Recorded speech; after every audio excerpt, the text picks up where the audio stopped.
বিশ্বনবীর মুচকি হাসির শাসন আনাস রাদিয়াল্লাহু তাআলা আনহুকে আজীবন সোজা রাস্তায় রেখেছে। তাহলে শ্রমজীবীদেরকে বিশ্ব ইসলাম কতটা সম্মান করতেন, শ্রদ্ধা করতেন, ভালোবাসতেন, বুঝতে পারছেন সবাই? প্রিয় ভাইয়েরা, লেবার রাইটস ইন ইসলাম, ইসলামে শ্রমিকের অধিকার।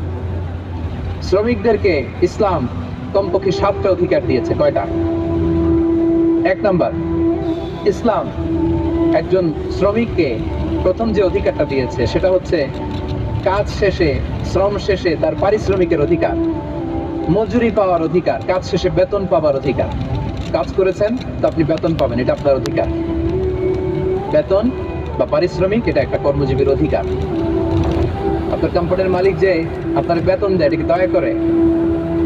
করুণা। তো এটা যদি করুণা হয়, সে যে আপনার কাজ করে দেয়, এটাও তো করুণা।